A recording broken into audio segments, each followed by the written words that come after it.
And hello, everybody. Hello.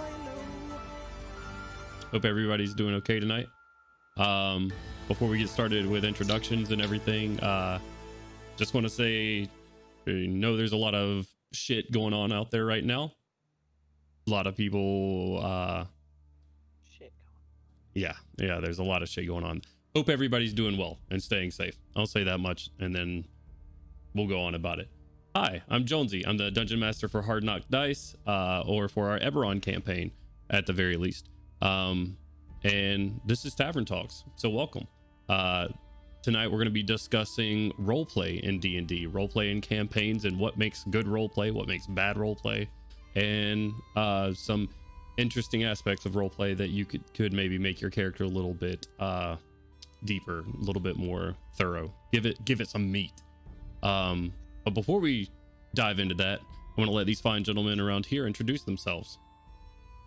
We gotta have a better, like a order we're supposed to go in. Just say your name. I'm Ian. I play Gandalf in our Eberron campaign and have participated and plan to participate in most of these Tavern Talks that we do. That's it for now. I'm Cody. I play in Jonesy's main campaign. I've been DMing for a long time. I've been playing for a long time. Always had a good amount of fun with this group and a bunch of D&D adventures and other role-playing games. What's up? Yep, I'm Kent, playing our time in the main campaign. Been role-playing with these guys for like a decade or so.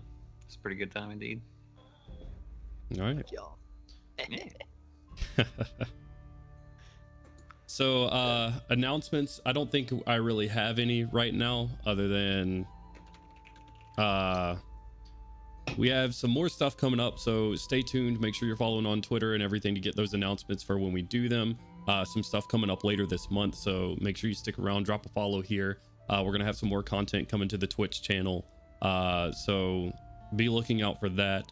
We are live on Spotify. I'll say that again. Follow us on there. If you don't have time to listen to our stuff on Twitch, perfectly understandable. We talk a lot and it lasts a long time, so go follow us there. And yeah, that's about all I got. So I think we're gonna go ahead and hop into it. You look confused. Anyways, Chat. so am I allowed? Come on, we're having inner house drama in the chat, bro. These nuts. So I guess let's just start it off with roleplay. What makes good roleplay? We'll start it off with that and just kind of see where it goes.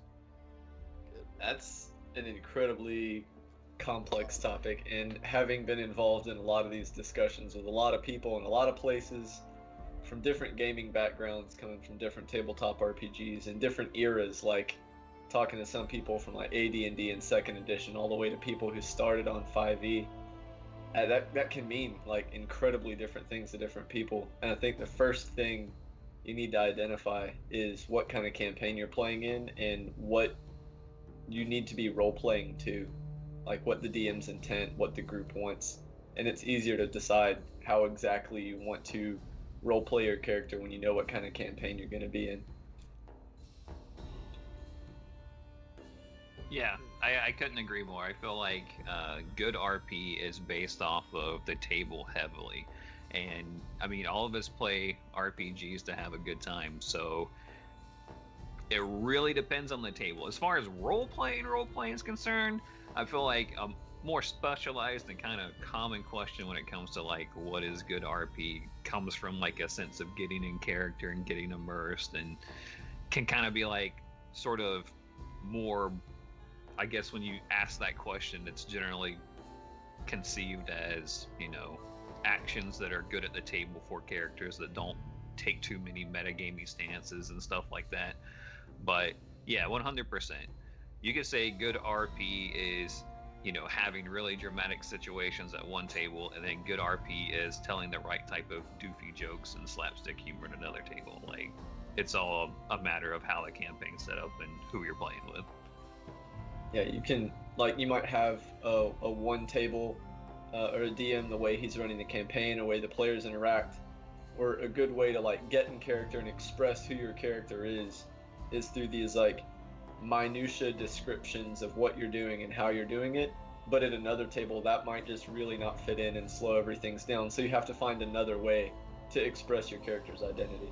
See, I would almost disagree with you guys. You're saying it's based on the table, but I think what makes a good role player is being able to read the player or read the table, and they can adapt their role play to it, right? Like they'll read the situation that they're in currently. They'll read the dungeon master, and if he's trying to DM, and if they're trying to set up a very serious scene, and you just have the goofy guy who keeps cracking jokes at that time, that's not good RP, right?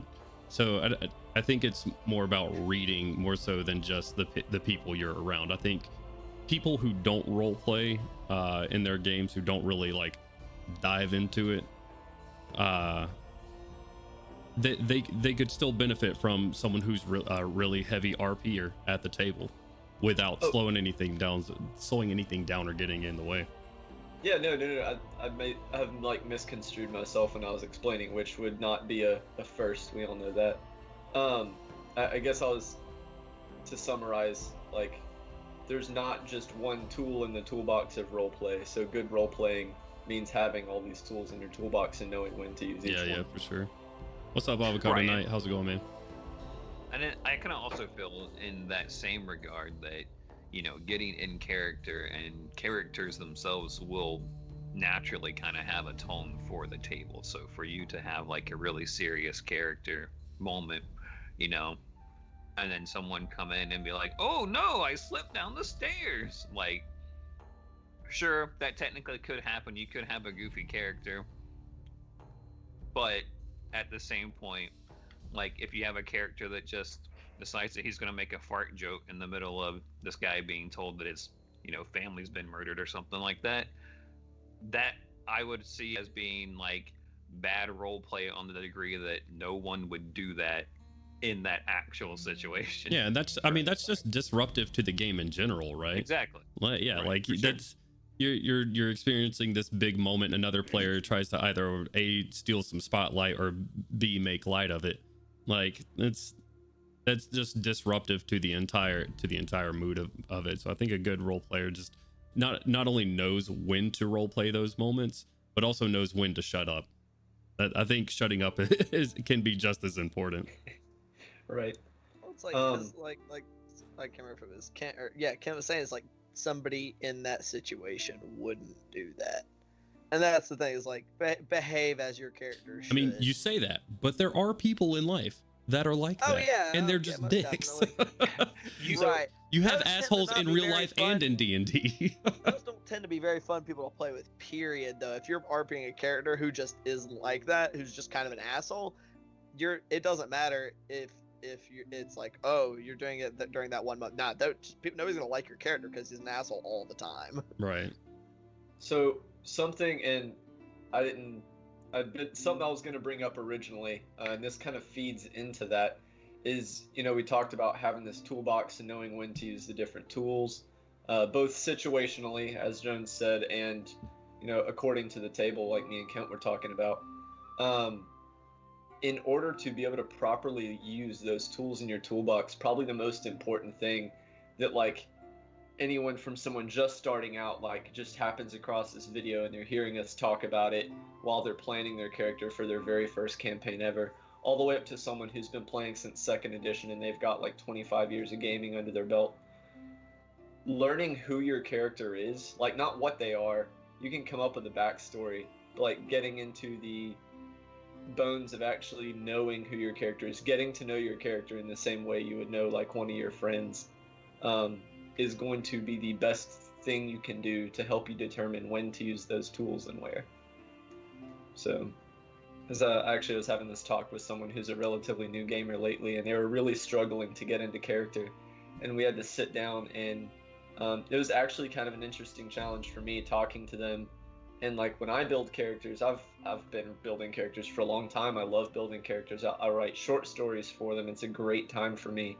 So it's kind of second nature for me to figure out who my character is. But I had to stop and rewind to be like, what is it that allows you to do that? What is getting to know your character? How can I describe this to someone? So that's actually something that's been pretty recently relevant. Well, yeah, I think a lot of role playing at a table is about not just reading the room, but having a sense of empathy both for NPCs and other PCs. I mean, it's something they literally use as tools for to help teach empathy. They have people play Dungeons and Dragons in certain places now. Like, it's super crucial to the game, I think, to be a good role player is to kind of like give some people space and to let people have their moments. I, Um, I find it interesting that you bring up role playing in like a professional environment, because that's 100% true. Like some of the business classes I took back in school, in college, we would actually role play out scenarios where we would have to deal with different sorts of things, firing people, or they would bring us, they'd put us in these things and just like they'd put you in there, you know, completely green, you know, not knowing what to do, Right. and you're just supposed to do what comes natural. And then they would give you certain strategies, like certain coping strategies that are decent with handling a disgruntled employee or something like that. So it's interesting. And yeah, empathy plays Well, a huge role. I was saying more along the lines of they were getting, or they have like programs where they get children together and actually play Dungeons and Dragons to help teach them empathy who have, you know, certain disorders or disabilities and stuff like that to Well, it help also them helps teach like their communication skills and stuff. right. Right. I actually have a friend, a pretty close personal friend, who is a newly emerging member of the mental health community as a doctor, and he uses D&D in therapy sessions to help people work through trauma. Actually, so My goodness. I mean that sounds, I mean, it's awesome, but it also just makes so much sense. It's like right there. It's like a duh moment, because D&D super cathartic for me, man.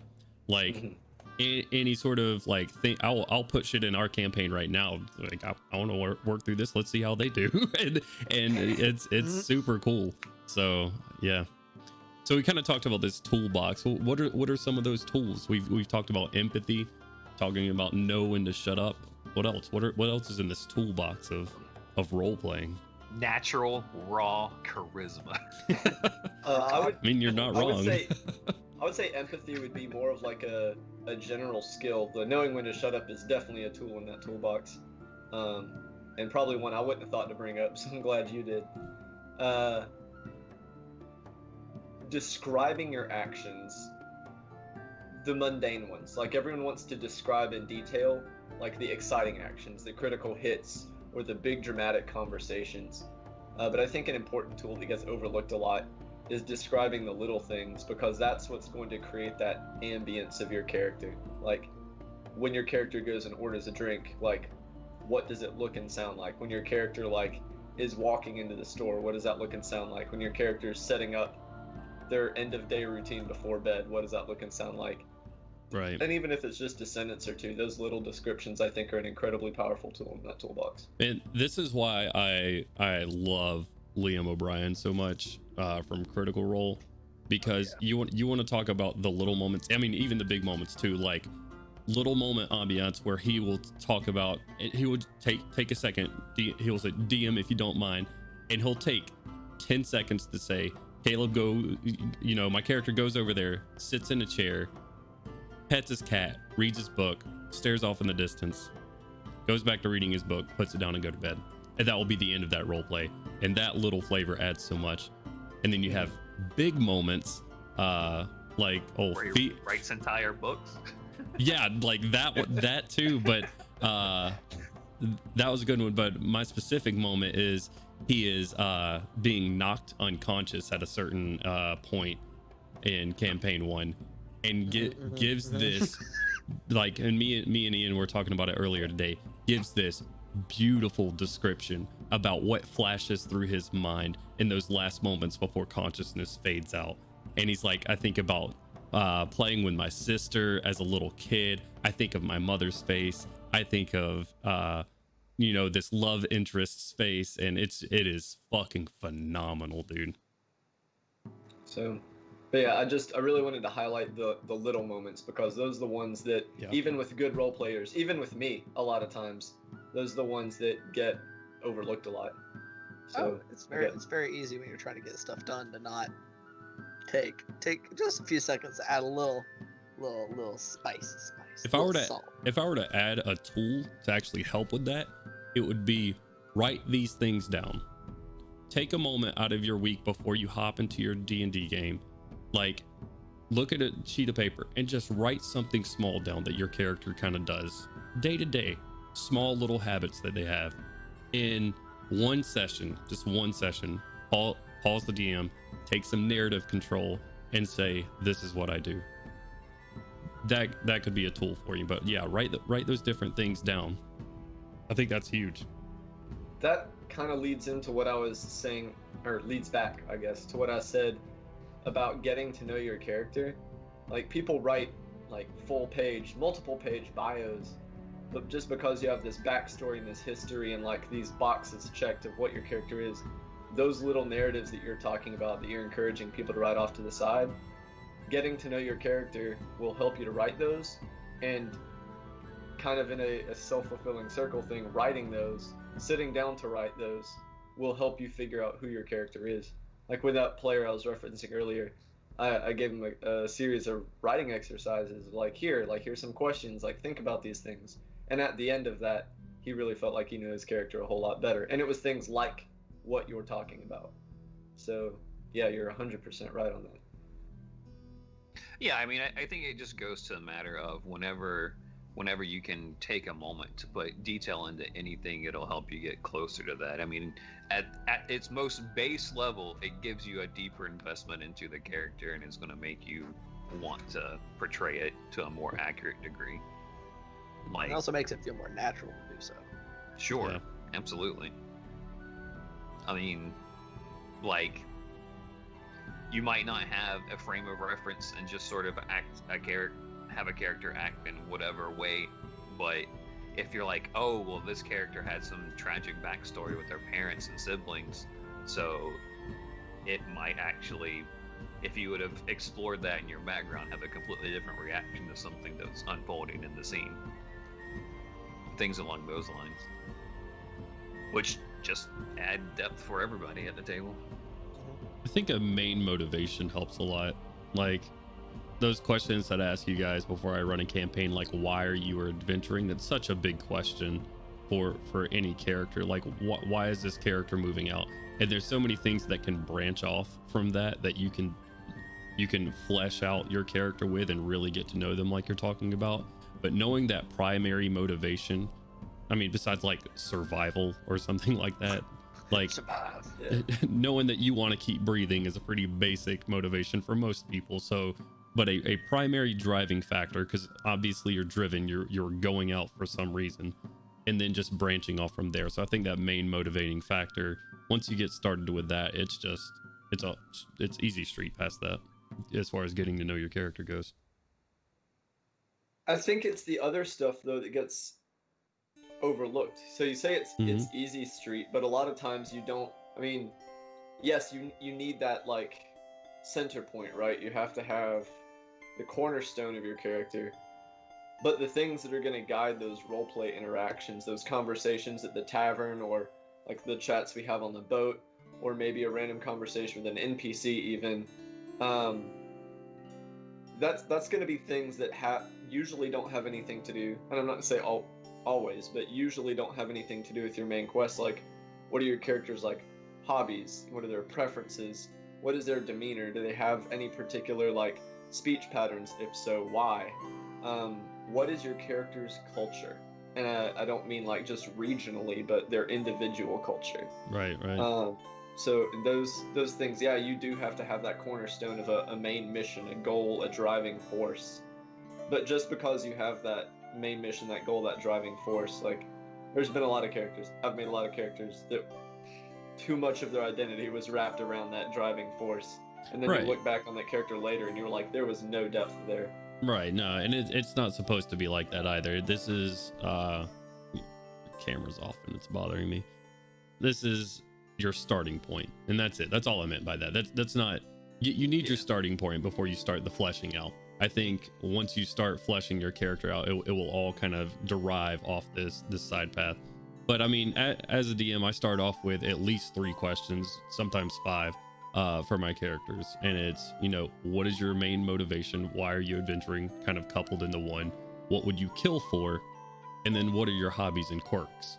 So, I mean, if you want to encourage RP as a DM, I think starting to ask some questions that especially your less, I mean, guys like you are going to have that stuff figured out. Like before I even ask those questions, like people who have RP'd less, you know, that's going to be something that maybe they haven't thought of. What are quirks, you know, hobbies this character might have? What might I be doing while I'm just sitting in bed, everyone's asleep and I can't sleep for that night, sort of deal. Right. I feel like also there's a sense of having to take those questions seriously that'll lend yourself to have better RP. I mean, if you make a character that's basically, you know, a Skyrim PC and you say, well, what do you like to do for hobbies? I like to kill things. What would you kill people for? Gold. Right. You know, I mean, that's technically a character, but not a very deep character. Right. You're not going to have a lot of great role-play moments with something like that for the most part. I mean, it's compare yourself to a main character in something, right? Like that is an NPC in Game of Thrones. That is not Jon Snow. That is not Daenerys Targaryen. And that's what you're supposed to be in a D&D game. You're supposed to be the main character. If you write yourself, I will kill and I kill for gold, and that is the extent of my character, you just wrote yourself an NPC. To be fair, you like continue with the Game of Thrones example. You're gonna have people who that appears to be how they are on the surface, and they grow as a character. Like, for example, the Hound. Right. Who is he? You know, when you're first introduced to him, he likes to kill things. And he likes money, and being in a powerful position. And no, see, I would disagree with that because you brought up the Hound specifically. And in some of the first first episodes that the Hound was in, though, they introduced his fear of fire. In some of the first episodes he was in. When did they introduce his fear of fire? I don't have a time frame for you. That was like a decade ago. I don't remember. I know, that's what I'm trying to think. It was a decade and a really bad last season ago. Hashtag spoilers. I mean, the guy's face is half burnt off. I just assumed, I could see why he doesn't like fire. Sure, whatever. But they introduced a fear of fire, which is like, oh, there's something to this character, right? There's backstory there that I want to know now. So, sure, you can play. I'm not saying that you should leave it that way. I'm just saying if you happen to start that way, it's not like you're stuck. Right. It's not. It shouldn't be the extent of your character. Right. And maybe if you want to write a character that's how they do appear to be on face value, great. But make sure you bury the lead a little bit in there somewhere. Don't stop writing there, I think, is all of our points right here. If that's your character, that they like to kill and they like to kill for gold, that's fine. But don't stop writing there. I think that's your surface. That's your there's actually a really good term. I think it's in Vampire the Masquerade. Nature and demeanor. Nature and demeanor. There you go. Go ahead, Ken, since you're going to say it. Waiting to get to that, because I was going to say one of the biggest things that I like to use unofficially, like it has no mechanical function in my D&D games, obviously, but I'll tell them, like, you know, here's a list of natures and demeanors from a completely different RPG, look them over, here's what nature means, here's what demeanor means. For those that have not played a White Wolf game, nature is a summary of what your character, like who your character is for real. Demeanor is what your character acts like, and a lot of characters will be both, right? You know, their nature and their demeanor are the same or similar, but it does allow it allows people, especially who aren't used to writing in depth to their characters, to create that depth by plugging it in. You know, like a nature or demeanor that it pulls from the same list. You might have like a servant might be one, and it'll have like a little mini paragraph about what servant is: a person always looking to please, who puts the needs of those that are working for ahead of their own.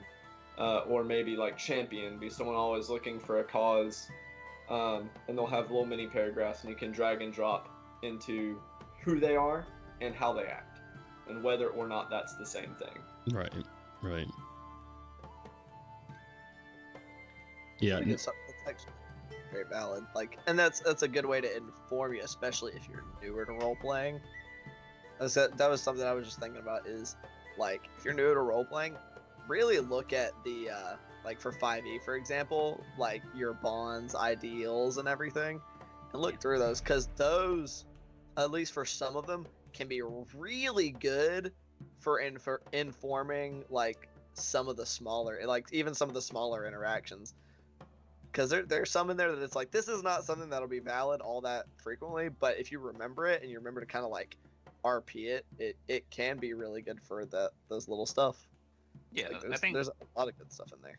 those things in there legitimately generate like fun, in my opinion. Oh, like yeah. there's nothing bad from those whatsoever. Even if you ignore them and you don't care about them, that's fine. But if you do have them and you do remember them, that just goes, oh, a thing.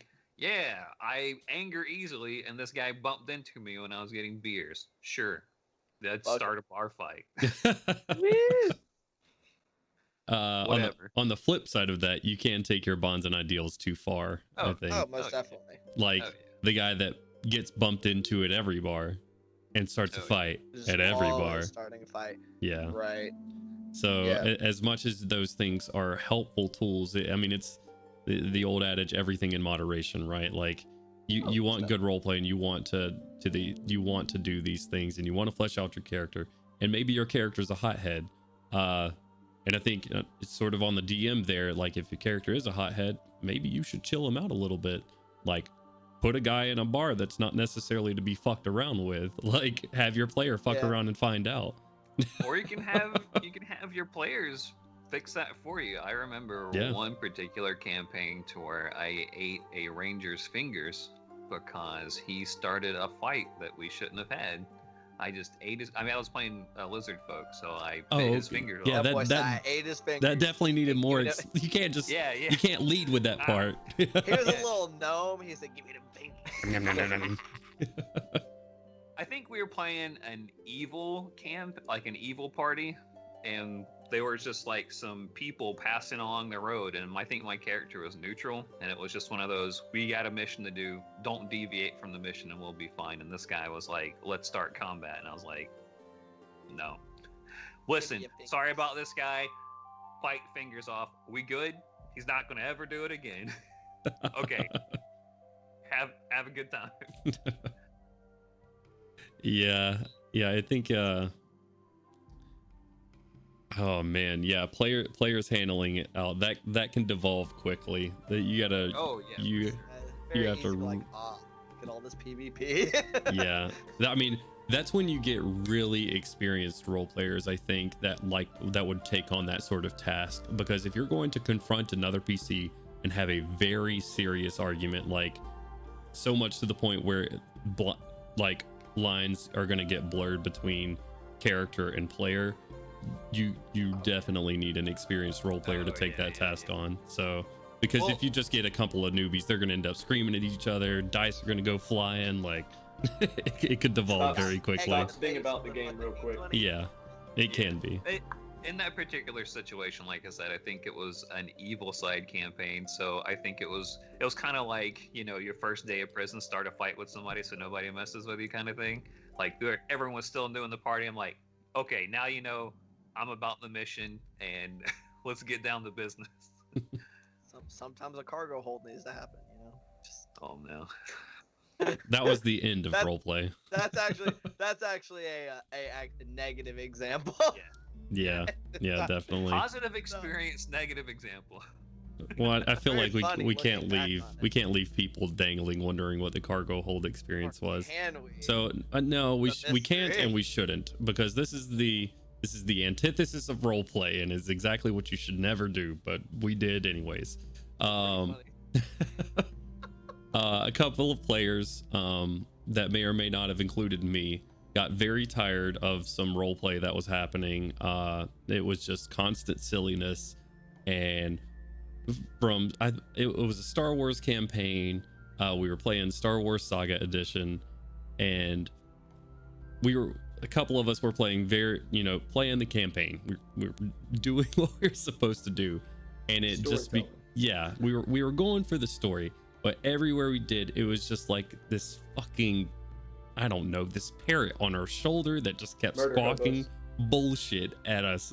and they would want to fight, they would want to murder, they would want to fuck. It was everything we didn't want it to be. Long story short, we ended up taking off in our spacecraft, telling them that there was something that needed to happen in the cargo hold, where we corralled them and then ejected them all into fucking space because we were done with it. That's the cargo hold story. It's such a classic. Go ahead, Kent. It was a very weird campaign because we were actually playing with a lot of Saga Edition set, I guess, sort of like charts and stuff, but we had converted them into a D10 system. So essentially we were playing White Wolf Star Wars Saga Edition, and this dude just came in with like the most nonsensical power gaming character that could do all of this stuff, technically rules as written, but basically for his backstory to make any sense, he'd have to come out of like a fucking test tube or something, right? One of those types of players. That's perfect example of like, if we want to talk about things that are bad for roleplay, like purely like, and there's like, okay, considering now I'm gonna dig myself a little bit of way out. This isn't necessarily like a horrible thing to do, but it's not conducive to. Whoa! Not conducive to good Hot takes with Ian right here. I mean, I agree with you. I did the fucking thing. Like, I'm talking about power gaming specifically. There's right. not necessarily anything wrong with power gaming. It can be really fun, and I love building characters that are like, okay, like to a T, hyper efficient stuff. It's really enjoyable, but it is not conducive to good role play usually. Like, for example, Grave Domain Cleric. They can maximize their healing when somebody's at 0 HP. So, does that mean the most efficient thing for you to do is to never heal anybody unless they are down? Absolutely. Most definitely. Is it conducive to good RP if you're trying to play a healer? No. No, it is not. Because, like, why do you keep letting people almost die? Well, you see, I'm pretty sure my god will heal them better if they're almost dead. Well, what if you just didn't let them be almost dead in the first place? Like, that kind of thing. Like, it doesn't make a ton of sense, and it's kind of metagamey. Unless you cheat, like I did with a character where he's a death priest, and he can only bring people back from being almost dead. So I found a loophole. But you can't always do that, and that's kind of boring if you do that. Speaking for, like, of a little metagamey, I think you're telling on yourself right there. I'm super telling on myself. I told him I was gonna find a good reason for it from the very beginning, and even with then, I have still healed outside of those circumstances. But for the most part, that's his shtick.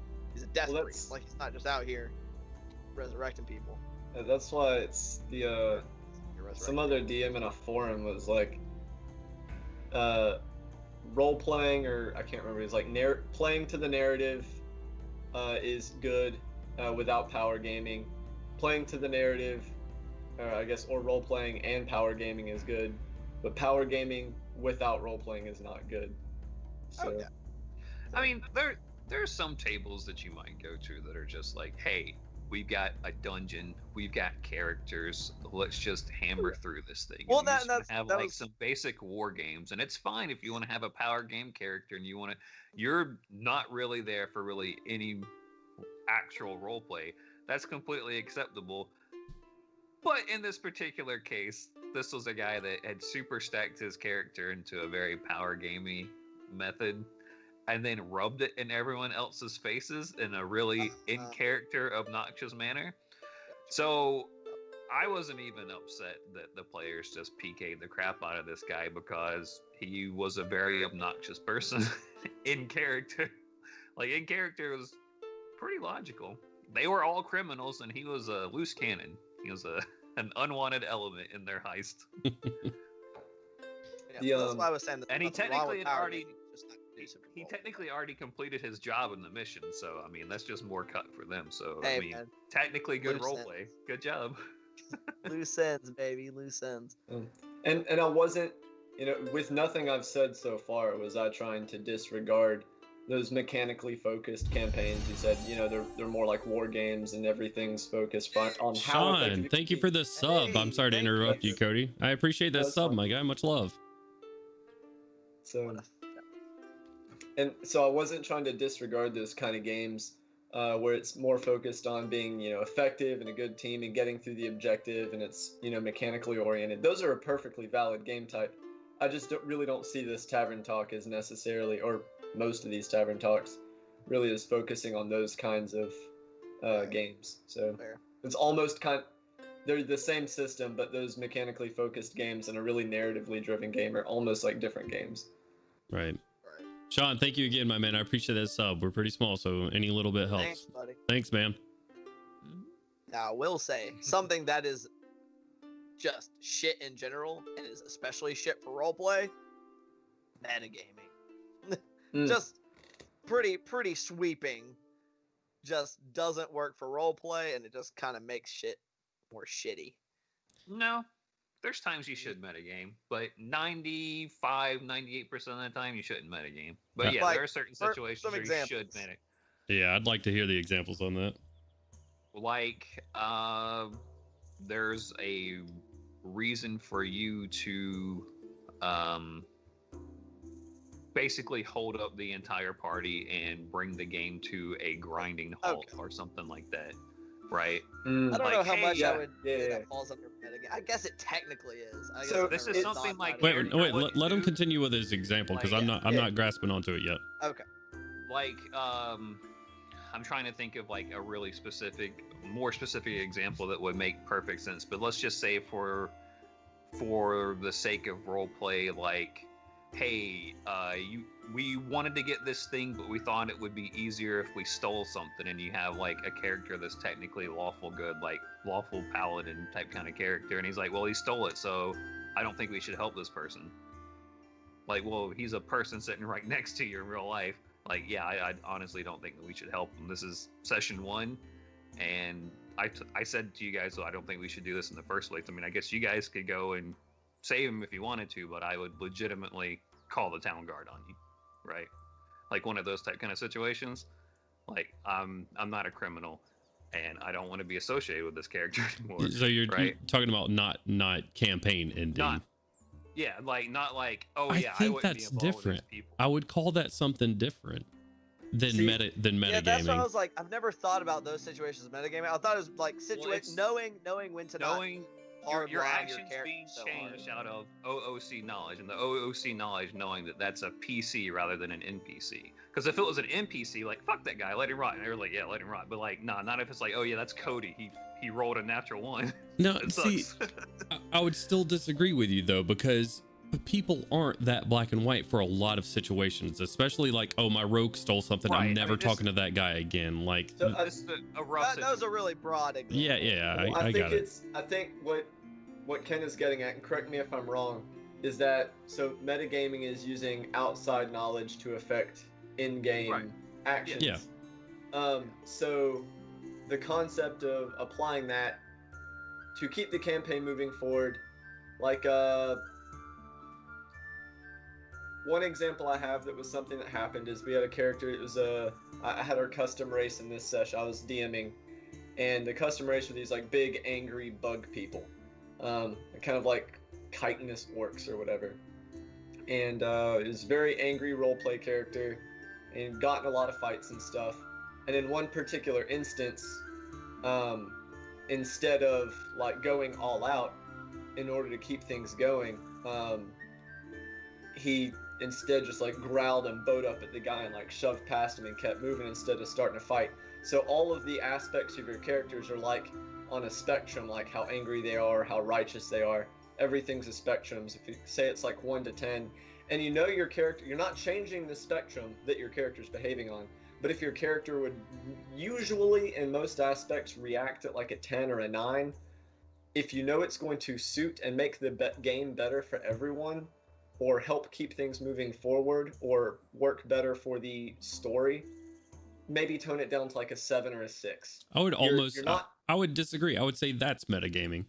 I would say if depending on those things, right? Because I don't think stealing is going to cause someone to leave a campaign. But let me finish this thought real quick.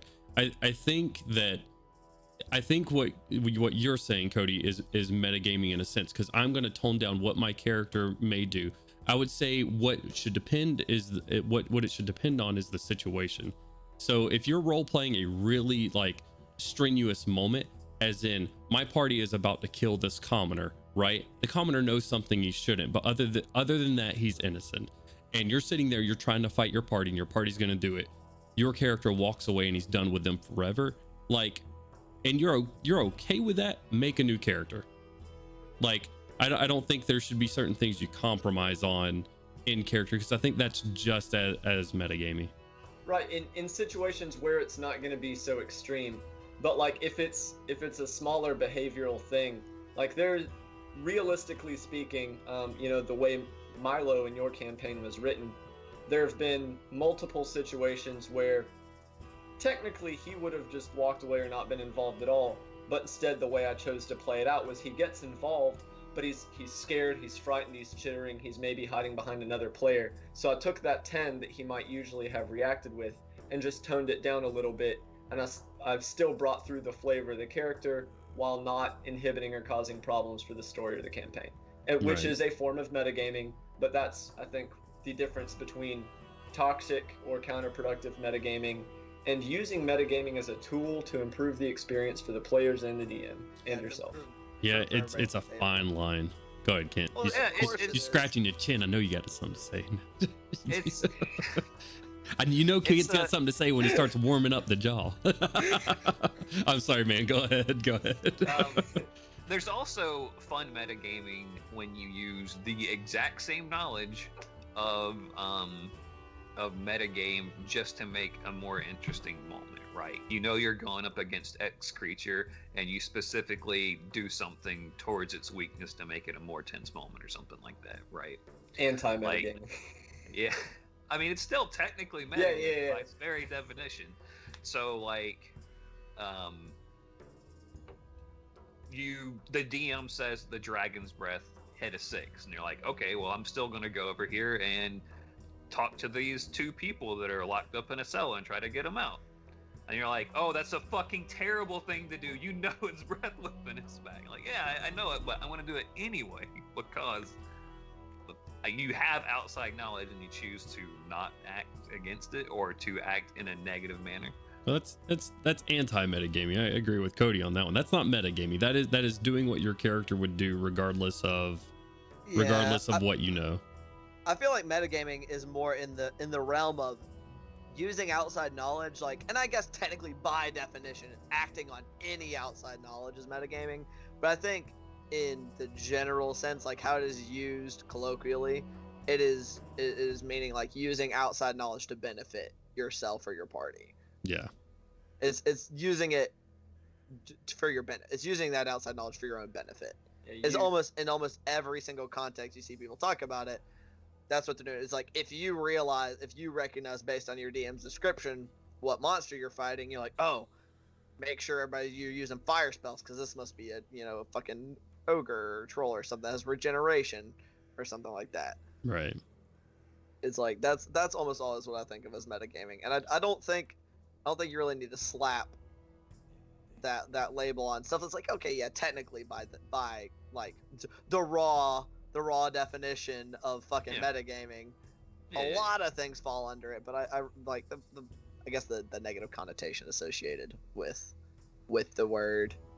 Yeah, everybody metagames to a certain degree, right? To an extent, like right. Almost every combat, people metagame to some small level, whether it just being, I'm going to move a couple of feet over this way to make sure I'm perfectly flanking this guy when you might not normally do that in a fight or something along those lines. Sure, there's a little bit of metagaming in there. It's not that big of a deal. But that's not stuff that like takes you out of your, it's like the stuff that's really that really sucks is the stuff that just kind of completely breaks whatever immersion you might have ascertained, because if somebody pulls like a 180 character wise from what they were doing because of something they realized OOC, that's like, oh, that just completely broke the narrative. Things that break the narrative flow. How's that? Those are well, it comes down to people who are trying to win D&D, right? Like I think that's what metagaming and the metagaming we're talking about that pisses us off the most. Like, we're not talking about things like my character would absolutely go save these 2 people. He doesn't know the breath weapon is back up. That's probably not a thing in their world. No, anyways.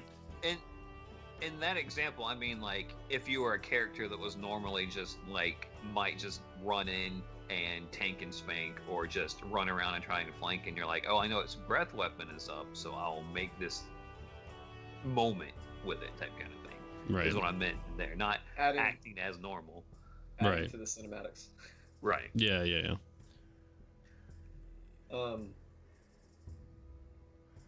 You were in the middle of a sentence. Yeah, I don't remember what I was saying. Sorry. It's fine. But yeah, as far as the type of metagame that nobody likes, I mean, there are all kinds of things. Like you have a wizard that throws fireballs at everything, and all of a sudden you come up against a character that has resistance to fire, acid, and lightning, and you're like, oh, yeah, I'm going to use Cone of Cold now. Why though? Right. Why would you do that? Well, the traditional example is the wizard that's been using, magic missile and stuff in every previous encounter, and then they come up against a troll for the first time, having never encountered a troll, and now they're using burning hands, and you're like, you haven't used that spell ever one heard that time. as an example. I don't know if I'd call that a classic, Right. but I see where you're coming from. I always saw the never using fire and then using fire against trolls was a big one that got brought up when I was first moving into 3.5 in Pathfinder. Definitely. That was one of the ways that metagaming was explained to me, because I was an up and coming gamer. I was like, the fuck is metagaming? So well, I remember what I was saying, and it's the metagamers that are playing the game to win, right?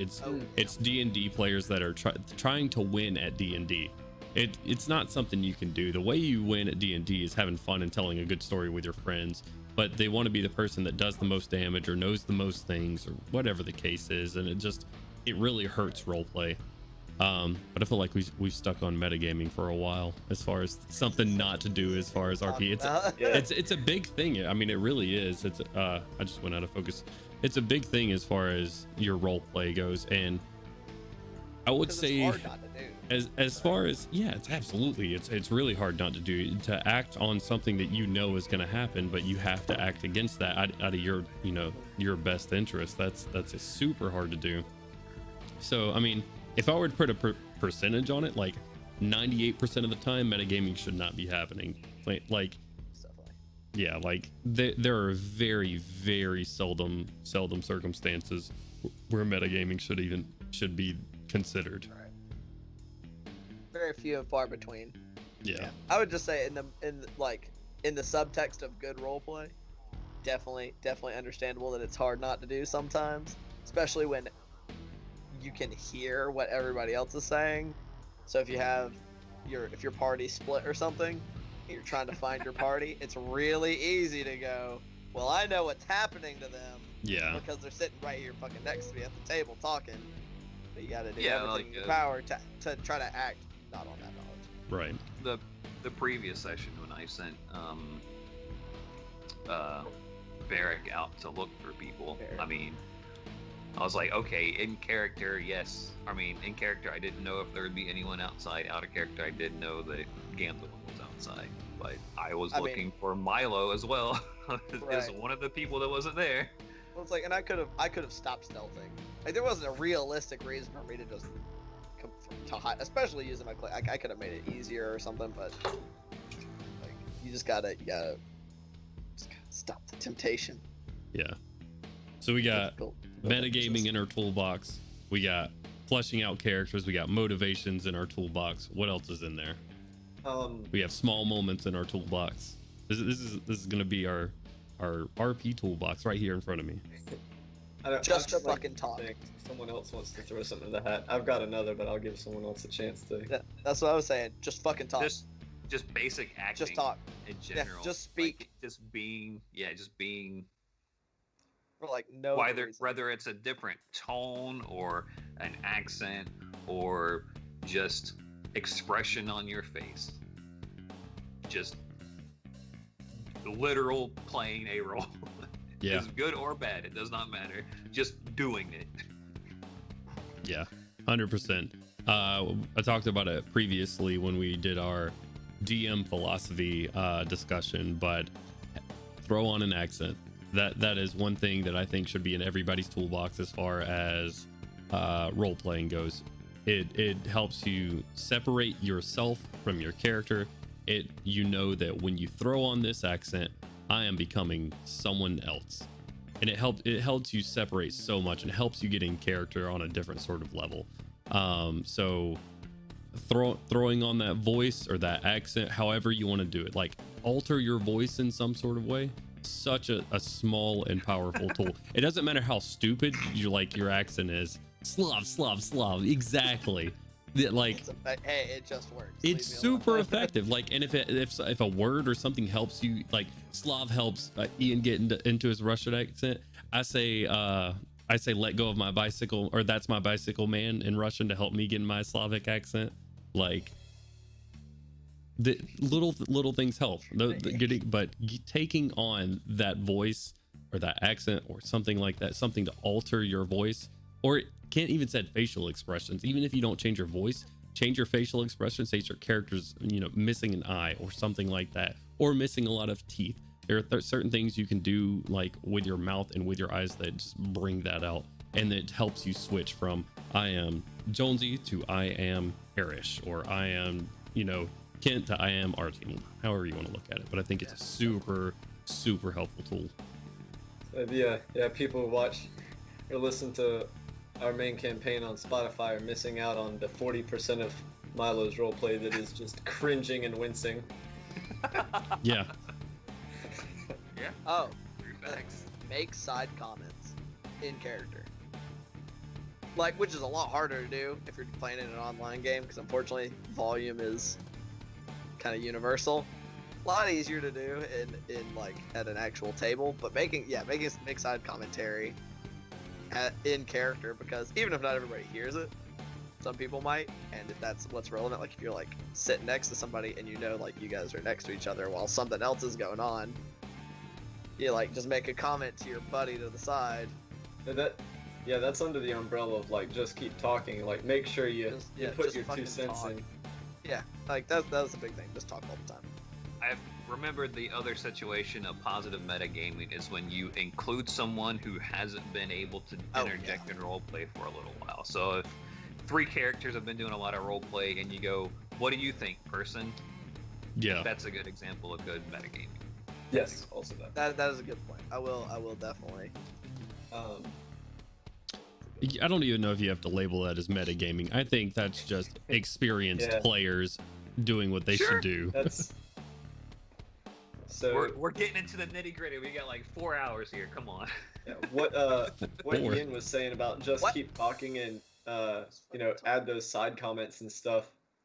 I think that's a strong play on what I brought up earlier with the like creating the ambience of your character, because even if only one person heard that one side comment, and then the next time there's a conversation, only 2 other people hear your next side comment, little by little you build up this ambience of who your character is and how they behave, and it helps the whole mood. So 100%. I think Milgram interrupting people all the time. It's great. Or just like being there, eavesdropping on just like, forums I'm conversations. here, biatch. Speaking of interrupting people, no, I'm just playing. I did it super on purpose. I was gonna say there is a point though. Again, everything in moderation with roleplay. That if you start talking over people, or listen here, RTO. But if you start talking over people or start interrupting people in every sentence or something like that, like it's going to get frustrating for that person. And if you start making like off-color comments that the table's just not comfortable with, you can take side comments too far. So as good as they are again, they're a tool that can be overused. Yeah. Like I said, it's definitely something that's a lot harder to do right in an online game, because it's hard to kind of just make side comments to whoever happens to be sitting next to you at the table, because you're all there, and you can't, like, even if you lower your voice a little bit, then nobody's gonna hear you because everybody's got the same volume. So it's just one of those things where it's like you have to judge a lot more if you're in an online game, because you got to pick your moments where you're not going to accidentally talk over someone or break the flow of whatever like main conversation is happening too much. Right. Yeah. Which So, I think you guys have done an like- excellent okay. job of anyways. I'm just giving to go off your comment, Ian, about online games, delay is a thing when you're talking over mics through software, through the internet. Like it's a thing. Delay is a huge thing, and we suffer with it. That's why we keep talking over each other. We can't go off of body cues all that much, because like when we try and we start talking again, someone else will start, and it's a whole thing. So online game with COVID and all this other bullshit definitely throws another wrench that D&D and role players did not need in their lives. But you know, also 4 hours of distance allows this allows it to be possible. So What's the split on that? 3 and 5? 4 and 4? Or Huh? one location versus the other of Hard Knock Dice being split? Just Oh, yeah. about. We'll meet in the middle Meet right in the middle. So In any case, every Saturday. 4 and 4. kind of playing along into the side comments. I mean, I know one of the things that I like doing is just stupid shit, right? Like not things that are just stupid, but pointless things that have no meaning to them whatsoever, other than the purpose of how is this person going to react to this, or this is just something like, I guess in the same vein of describing, you know, small things that you would do, just the dumb stuff with Artyom peeing on an elemental because he thought it was some sort of latrine thing, and then having extra stuff in there, or asking, yeah, or you know, any type of odd interaction that you can have with other characters, just to get their reactions. that's a really, really easy one to do wrong and overdo, though. And I mean, I commend you for the way you do it with Artyom. It works into your backstory with the fact that he's basically a juvenile. And when you do it, it's interesting. But there's a lot of characters that when they do too much stuff like that, or if they do it in the wrong way, it's not just disruptive, it's kind of slapstick. And that gets really, really, really old really fast. You want to fight, Cody? No, I'm kidding. I was gonna pull up a couple of examples of that, just the small silly stuff, like Artyom jumping into the water with Bill at Al's perch. Like those add moments, little good moments of roleplay. And then probably one of my favorite moments of this campaign was actually very, very early on, whenever you guys were still in Reckonmark, actually, and Gorum, that you guys had the children laying out on the sidewalk. You had just gotten through with fighting off Rapier guy and all this other stuff, and Gorum was going around healing the children and bringing them back to consciousness, going good morning, up and at 'em to each of them. It's like those little silly comments make a character. Right, but that's specifically why I said there's like a right way to do it, and it also has to fit the character. Yeah. I was not discouraging at all. I'm just saying that's one you kind of have to be a bit more calculated with. Goes along with being able to read other people. I mean, Right. which is extremely hard to do if you're not playing a game with webcams. Makes things like that a lot more problematic. If you can't see people's faces at them going like, yeah, okay, this again, all right. Yeah. Generally speaking, you can read the long pause. It's You go, Notice distinctly how nobody is laughing. Oh, I'm switching our music because I just realized that I chose my overall playlist for Twitch friendly fantasy music, and we got fucking battle music playing in the background. So I'm switching it over to our ambiance playlist. If you roleplay poorly, we're gonna fight. bet. So we'll switch over to the ambiance music. We got battle music playing in the background. I'm gonna get chat. Calm down, chat. Calm down. We're talking here. So, a counterpoint to what we were talking about power gaming. This is probably the one aspect that I had as a premeditated point to make today. Was, and this is something we've talked about very recently, Jonesy, flaws are more interesting than proficiencies. Things that are things that hold your character back, weaknesses, we were discussing like dump stats, which we can feed into from this part of the conversation if you'd like. Things that are weak points on your character, be it situationally or inherently in the character sheet, make for more interesting characters and better roleplay than I'm super good at this thing. So I know we've all had characters, I think, looking at you, Ian, I think we've all had characters that have had some aspect of this in shape, form, or I fashion. have a -1 intelligence. Well, I thought we'd feed into the dump stat later, but like, But let's talk about some characters though. yeah. So like, and not to scratch my own back, I'm gonna scratch my own back. The whole thing with Milo not being able to cast any spells outside of his armor, and that's got nothing to do mechanically, but I feel like it adds a lot of the flavor to the character. When he gets caught without his equipment, he's like, oh fuck. Or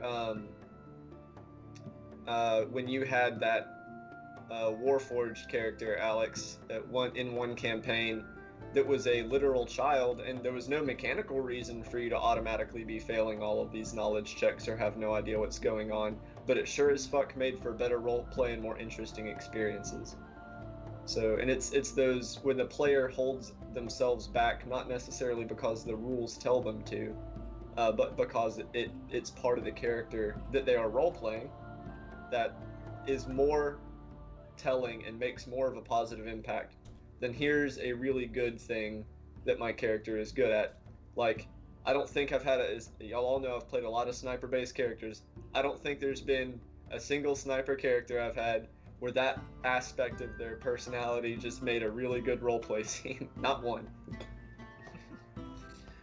Well, yeah, I mean, sometimes having stats a certain way don't line up with your character, and sometimes having stats go a certain way that don't line up with your character is a good thing. I mean, for instance, Artyom comes off as just a total fucking idiot. But Artyom's not dumb. Artyom just doesn't know those things. He's not encountered them, or simply hasn't been told yet. He has only been around for 10 years, and most of those years were either with some halflings in the middle of the plain or in a swamp. So his interaction with the greater world has been pretty small.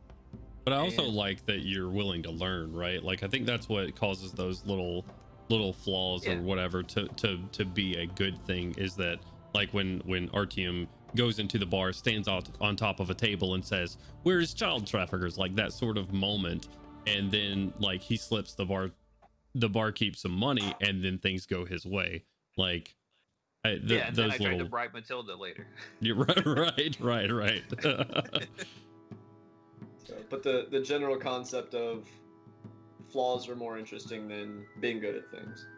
Right. And Artyom tries to talk to people all the time, and charisma is tied for his second lowest stat. He doesn't think he's not charismatic. He's 100% sure he's charismatic. People love him. He's certain. It's very lying is hard when you only have a +1 to deception. And I mean, I know I said we could tie into dump stats, but I wasn't just referring to things that are stat based. Like, I've played at least one character that was drug addicted. I know the stereotype is characters that have amnesia. That's some edgelord mainstream shit, but I have enjoyed it when I did it. There's a bunch of different ways to do it outside of just stats. 100%. But moving on into stats, role-playing dump stats. This is the question I've received most, because there's actually a lot of people out there that don't know what dump stats are. For the uninitiated into the D&D world, a dump stat is going to be your lowest stat, and not necessarily just your lowest, but if you have just one stat that you have swept under the rug, and it's like, say you're a fighter and you rolled a 6, or your point buy system allows you to get a 6 or something like that. That 6, and you throw it into charisma is your dump stat. It's your low as fuck, this is not something I'm gonna be doing stat. And Don't intend to buff it. Yeah, and you don't intend on stacking anything in it. Like that is down the toilet for you. You will always be bad at it, even at level 20. So, and one thing we wanted to talk about is role playing, that sort of thing. How to role play certain bad stats. Yeah, having a 6 in charisma, I think, would probably be the only time that it would be appropriate to be inappropriate. But even then, you'd have to do it with extreme tact. So I think probably role playing low charisma is one of the hardest things to do, because you basically, and that's just kind of like a nature of how people generally do roles in Dungeons and Dragons, especially in D20 systems, to where you go, all right, I want to ask him this thing, blah blah blah blah blah, and then you make the roll, rather than, okay, I want to try and bluff this guy. Okay, we got a 3. Okay, give me a really terrible bluff, right? Right. But aside from that, I mean, I think charisma is probably the hardest dump stat to roleplay, unless you just don't roleplay. You go, nah, whatever, right? Yeah. I think It's like, because you have to be abrasive or just Awkward. kind of socially inept. Well, there's a bunch of different ways to have, and this is going to go for most of the stats, I think, for some of the stats, not most of the stats. But there's different reasons why that stat might be low. Maybe your charisma is low because you're abrasive. Maybe you're just super socially awkward. The abrasive person might not be socially awkward. They're just abrasive. Yeah, they're just a dick. Yeah, and that socially awkward person might be perfectly friendly, but just have zero tact or boundaries. So, deciding why your character has that low stat is a part of the discovering your character process that we started off with. Absolutely.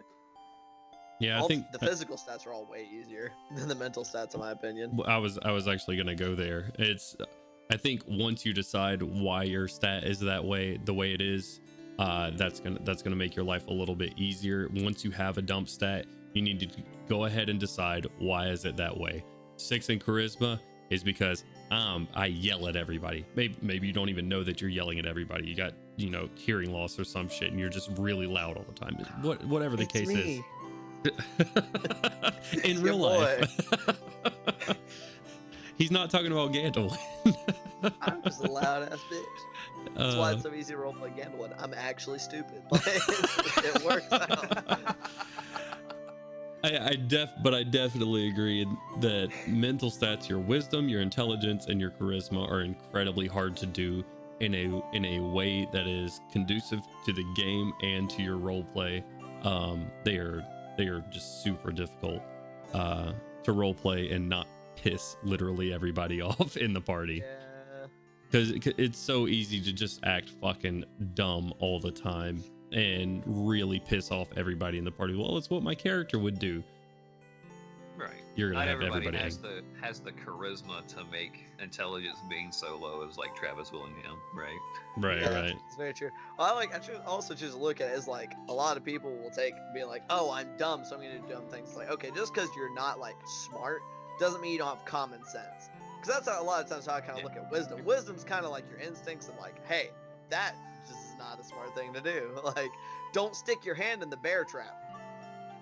Like, right. Street smarts versus book smarts. Yeah. That's what I'm like. I mostly am choosing to roleplay Gandalf.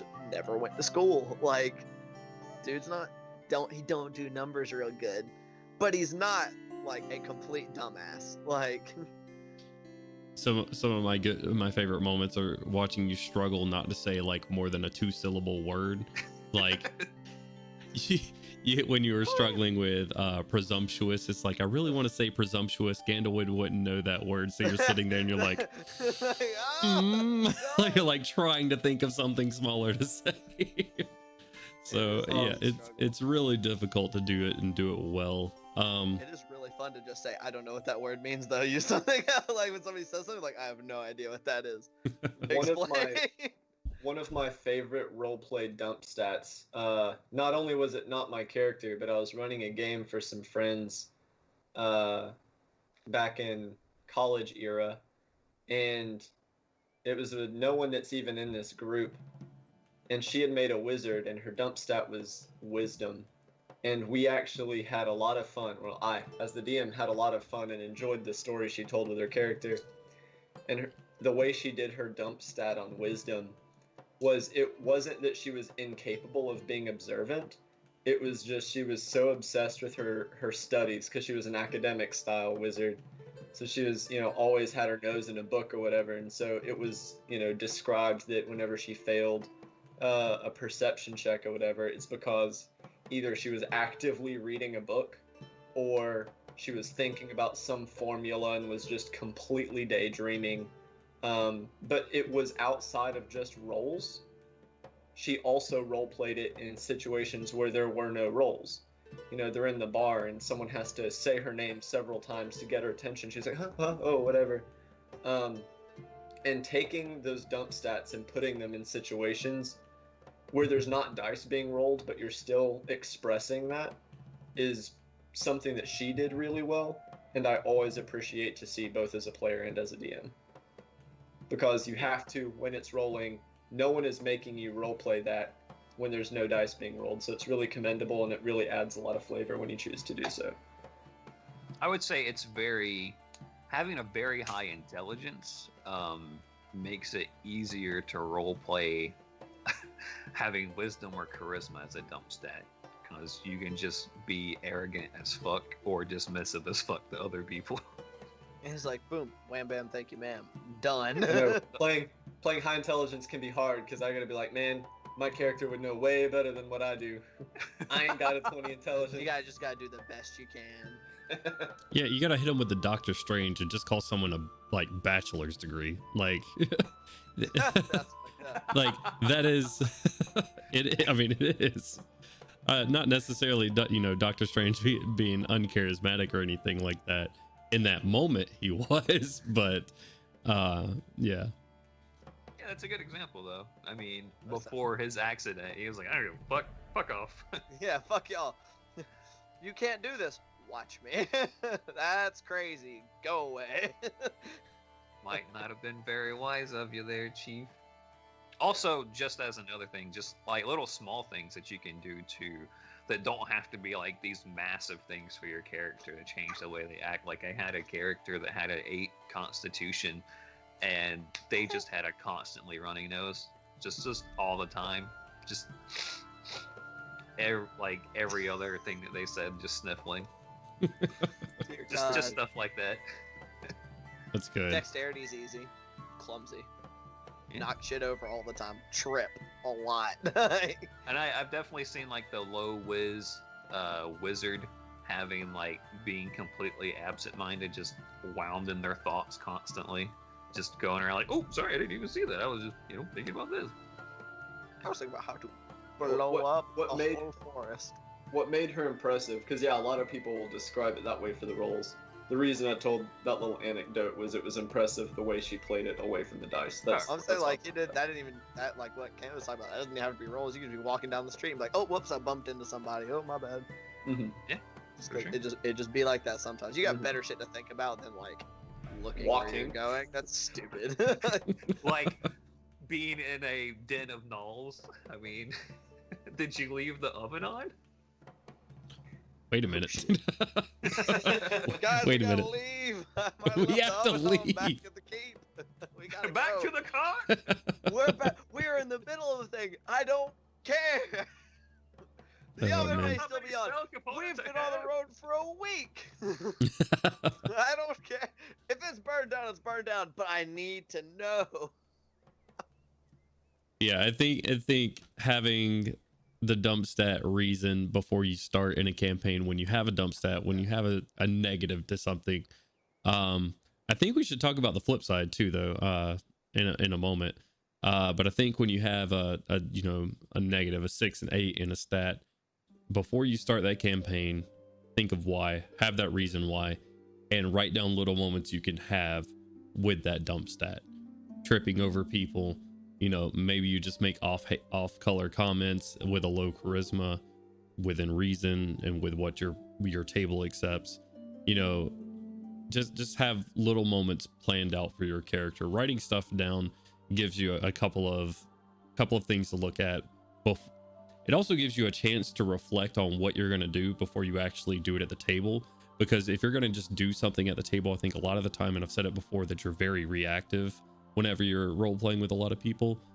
If you have something written down and prepared, that's going to cause you to be a lot less reactive and keep your game flowing, and will make sure that you will at least have a moment to reflect, but hey, maybe I shouldn't do this, and you can fucking scratch it out beforehand. But we should probably talk about the flip side of that, having an 18 or a 20 in a stat, and not going overboard with it, or role playing that stat in general. Any thoughts on that specific? I'm just not that smart, so Right. I don't have to worry about going overboard with intelligence. That's easy. And again, it's always less to people's minds about role playing when situations where dice aren't being rolled, and that's the same, if not more so, when you're talking about your really high stats. Like you have that person with the 18 decks, 20 decks. Yeah, the 8 decks, you may remember to mention tripping over things, but do you remember to describe yourself as flowing through the room, as if you're dancing or whatever, or however you have decided to flavor your dexterity? Maybe it's, perfect muscular control, no wasted movement as you are, sitting down and drinking, and all your movements are super precise. Maybe you're really strong and you remember to accidentally open the door a little hard, or it's you describe that you lift the chest of gold with ease, no muscles tensed at all as you walk into the tavern, or what have you. Those stats, those high stats, they always get the spotlight on them in situations where they're being used, especially for combat, or like super high charisma when dice are being rolled when someone needs to be deceived or convinced. But a lot of these stats get kind of ignored in the day-to-day role play when they're not. It's like, get back in your cage, you've already done your duty, and the little strength stat goes scurrying back into the crate until it's needed again for combat. Darn it, it's dice being rolled right now, you gremlin, get out of here. Yeah. Look, my camera's gone kaput. Oh yeah, I just realized you froze. Oh, now you're back. There he is. Welcome back. Hey! Oh, I'm tiny. Okay, we're good. No, you're good. You're good. So it's like something just occurred to me. Sorry. No, go for it.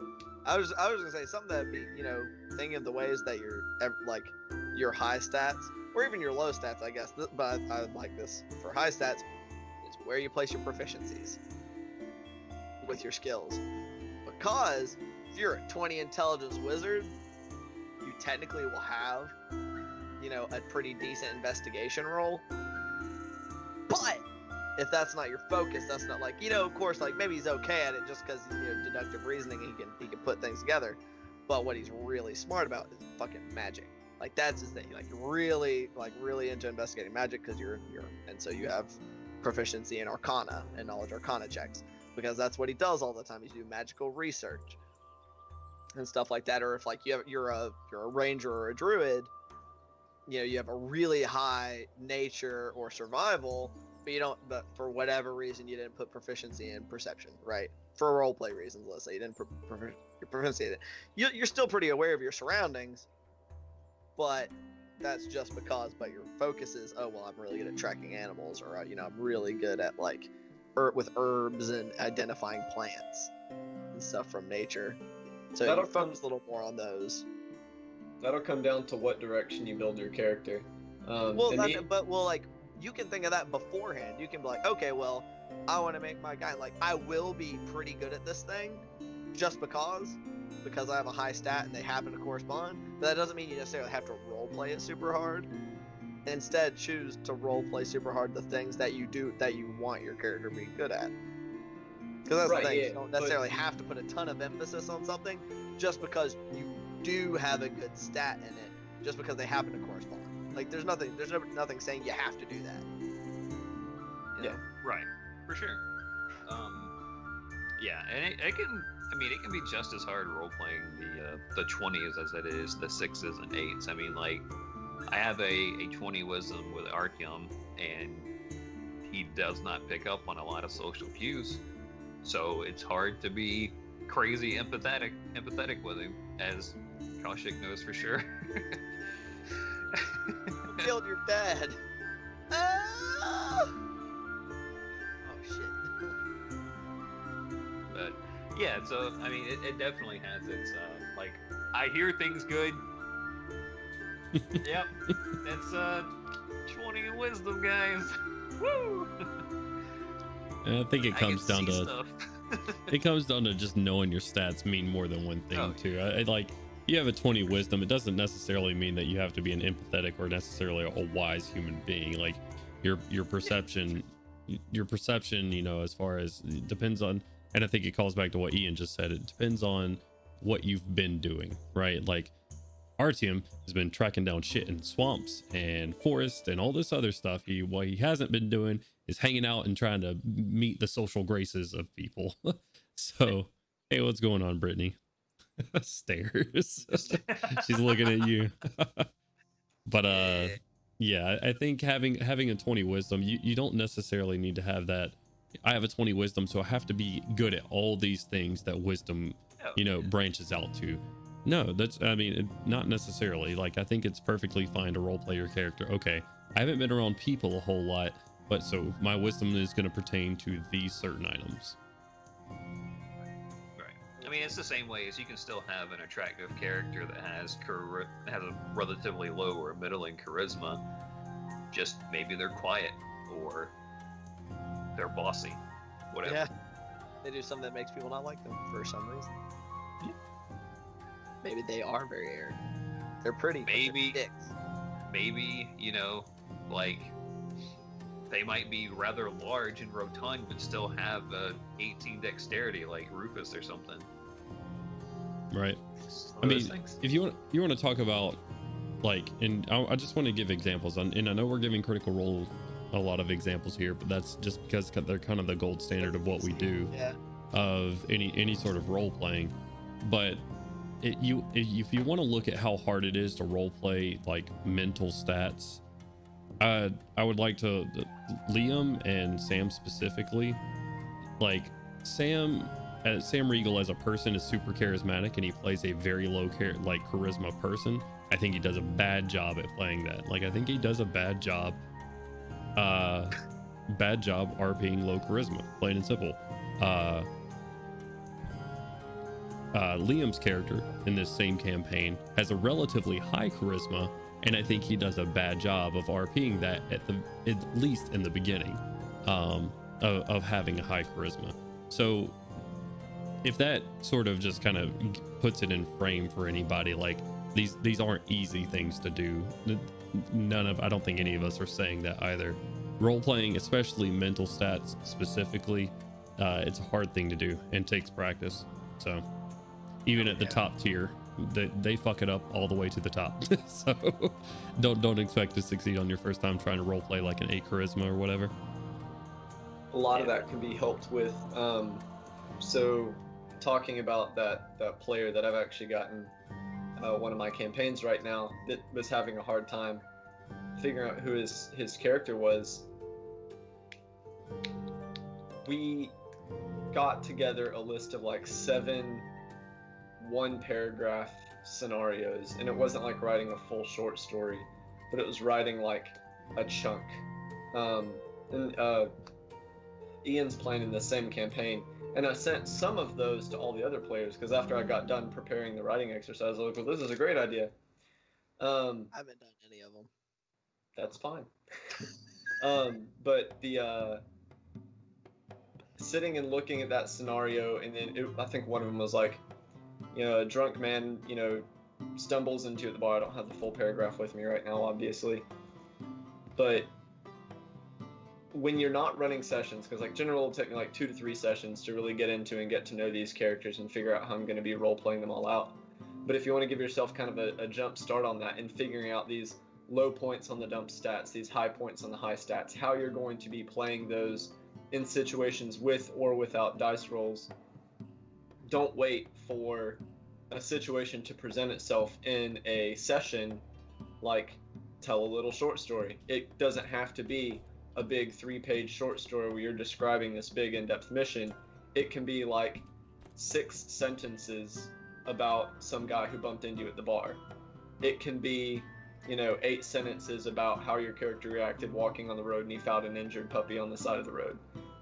Any of these like writing prompt style things, write a tiny little paragraph and just think about these things, your height stats, your low stats, maybe some of the stuff we discussed earlier in this episode, the little interjections or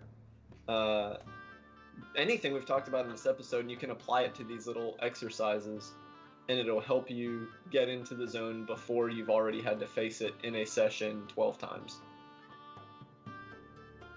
Very said. Prep work. I think sometimes it's also good to make a person and not just a character. And a lot of times I think that's easier whenever you roll stats, right? Because then you can just kind of like put them around. Whenever you have to actually build something, there's a little bit more of a pressure on, or point value, and you have to build it, there's a little bit more of a pressure on, okay, well, I need to be competent with having a good strength score as a barbarian, or your casting stat as a caster. But using myself as an example again, because I guess I'm just going to keep doing that, Artyom has no memory of at least the first 20 years of his life. But I built Artyom based off those first 20 years of his life. So if he remembers, he'll be appropriate to those stats, but he's just kind of been doing what he's doing now, which is Beastman guy.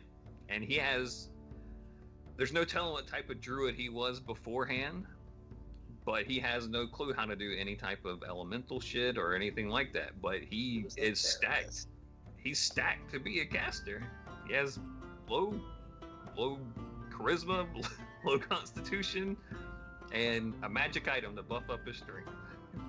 Yeah. Yes.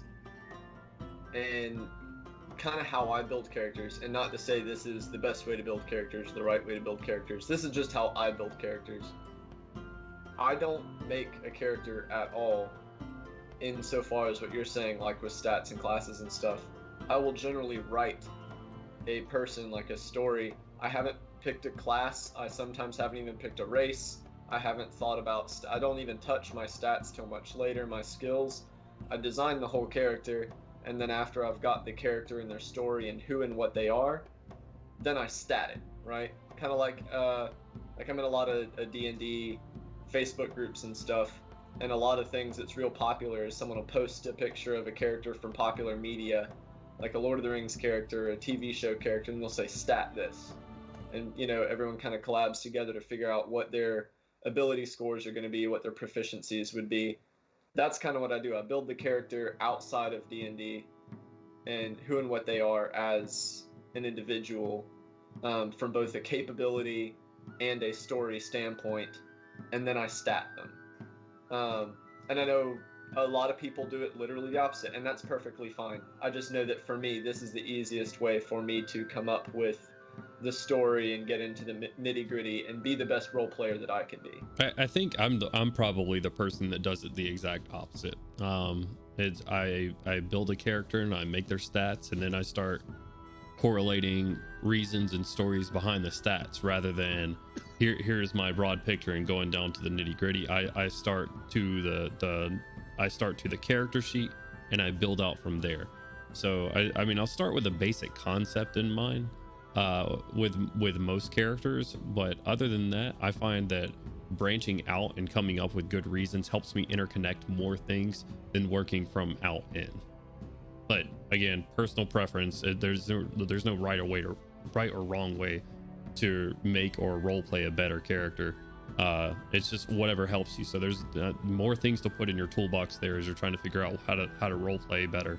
Is try building your character in different ways and bringing in, maybe I want to make my character and then make up these reasons about why they're weak or why their constitution's low because I'm trying to make a fighter with low charisma or whatever the case is. That's what I find. Or maybe you find that writing your backstory like Cody does and writing your short story and then coming in and making that into a character maybe that's easier for you. It's whatever helps you out as far as role playing better goes. Avocado Knight says he usually comes up with a backstory before figuring out how the character is built. Rip. I mean, again, it's completely on what's better for you. The human mind, it is not the same in any in any person. So there's so many different ways to do this. Yeah, Avocado Knight. That's what I was saying. I do. So Yeah, we're there in the same boat, and I do it that way because that helps me to be a better role player for that character, and Alex does it in his way because that's how he's a better role player for his character, and we know these things about ourselves because we've both made a lot of characters probably in a lot of different ways. I'm not going to try and speak for you, but I know I've done both ways, and I've kind of settled in the way I'm at now because I know from experience that this is what's best for me. So it's not that one way is inherently better than the other. Yeah, I mean, I've definitely made character. I think, really, honestly, to be 100% truthful, when it comes down to me statting a character before coming up with its concept, or me having the stats and then building a concept around it, just depends on how quickly the DM can actually say how we're doing stats. Right? It's plenty of times we're like, oh, okay, sure, here are the stats, roll them out. Oh, okay, well, I really stacked. Okay, I can be like a super beefy orc barbarian then. Awesome. Right. So I will be the champion of my tribe. That's my backstory, rather than, well, I was kind of an outcast, and so I started tinkering with magic, or whatever the case may be. But yeah, both ways are super good, as long as it works for you. Like, if you just get stuck on it or do it poorly, figure something else out, obviously. Yeah, I would say if you run into a brick wall with, you know, your backstory before you start rolling your stats or something like that, try it the other way. I find that's why I did it in the first place, is because sometimes I'd be writing story for either a PC or an NPC, like on a character that I'm playing, or an NPC that I'm just throwing into one of my campaigns. It's, if I'm writing and I get stuck somewhere, I'll go to a character builder and I'll pull up, you know, old D&D Beyond, and I'll start making a character sheet for them, and certain things just start falling into place for me, and then it helps me continue that writing. So it just find something that works is ultimately the goal there. The to interject a little on the styles of building characters, here's something that's actually very specifically helpful for people who are new to roleplay, like brand new, and you're still learning how to behave as a character that you've created. And this, I'm not going to try and take credit as this being my genius idea. This is something a DM I played with a few years ago did for one of his players, and I saw it and I was like, well, that's really neat. He had his player pick one of their preferred favorite characters from some other fiction. Honestly, I think it was like an anime character or whatever. Well, this wasn't it, but we'll say like Naruto or whatever. And said, you have a hard time getting into character, trying to come up with something. You're not good at generating your own storyline. You came up with Bill, the the rogue. Well, we're going to build this character based on Naruto, and instead of trying to ask yourself what would Bill the rogue do, you ask yourself what would this character do, and it's terrible like name. It's terrible name. Do we need what would Naruto do? Like, but it's the concept. I don't know. I want like, what would Bill do. It's the he'd drink beer. It's the training wheels of like roleplay when you need to kind of learn how to make a character and learn how to roleplay for the first time.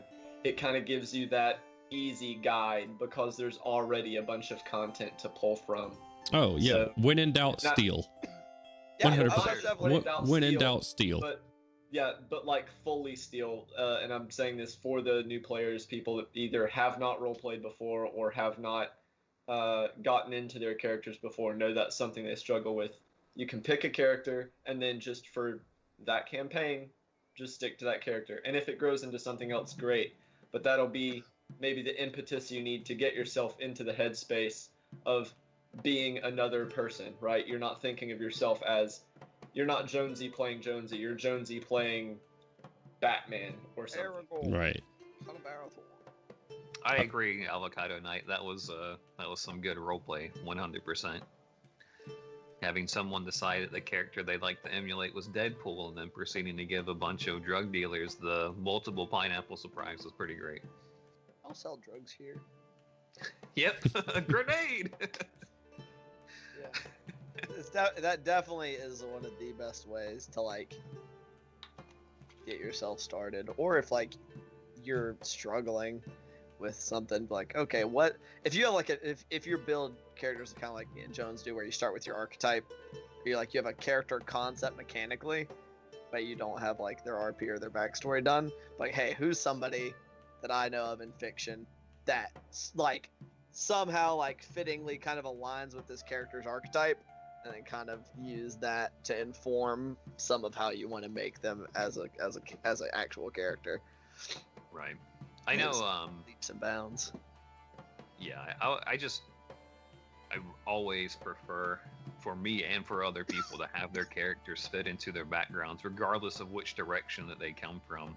This didn't happen to me. This actually happened to my brother in a group that he was playing with a Star Trek campaign, and everybody had like their positions on the ship. And long story short, everybody had just put stats on there that they thought they'd use often in game, and didn't have stats that actually were appropriate for their background.